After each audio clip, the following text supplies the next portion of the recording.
Alam niyo kahit napaka-busy ng buhay ko bilang nanay, full-time doctor, may ministry work, mayroong katungkulan din sa church, ang talagang nagbibigay sa akin ng kapayapaan. Ito po hindi nabibili. Maaaring marami pong tao ang maraming pera. Maaaring maraming tao ang maraming ari-arian or kung ano pa man. Pero ang kapayapaan po hindi nabibili. And so, I'm reminded about yung sa Isaiah po. Nung sinabi po ng Prophet Isaiah na, to us a child is born. Tapos, yun nga, nandun yung government sa shoulders niya. Tapos, he will be called many names. Yung Wonderful Counselor. And isa po dun yung Prince of Peace. Isang marker na meron kang Panginoon sa buhay mo is when you have the peace that transcends all understanding.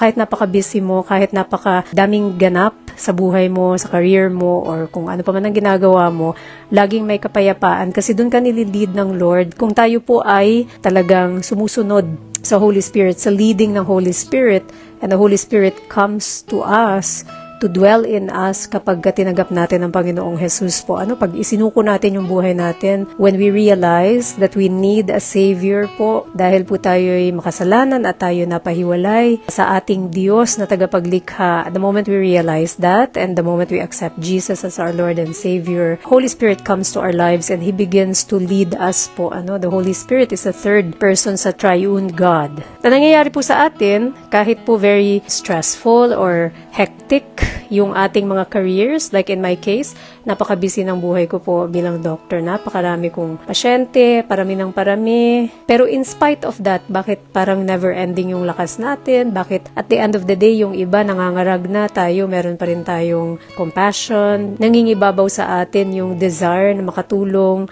Hindi natin iniisip yung sarili natin, bagkus paano tayo makakatulong doon. Samantalang dati, pag pagod ka na, ayaw mo na, mag-shutdown ka na, right? And yun, nababurn out po. So, yun po, gusto ko lamang i-share sa inyo gaano kadakila ang Panginoon ang ginagawa niya sa buhay ko. Paano niya transform yung aking medical practice from a very stressed person, from a very maldita na doktor, paano naging never-ending yung ating pinaghuhugutan ng compassion, ng awa, bakit ganon, meron tayong kapasidad na talagang gusto pa rin tumulong kahit pagod na tayo. So, hindi po yung nagbumula sa sariling lakas. Yan po ay granted lamang ng Panginoon. Only by the grace of God, mga kapatid. Kaya ikaw na nanonood nito, if you are burnt out sa buhay mo, sa trabaho, sa career, kapatid, suko ka lang sa Panginoon. The moment that you surrender, the moment that you really give yourself, your life to Jesus, itatransform niya lahat kasama dun yung trabaho mo. Magiging excellent ka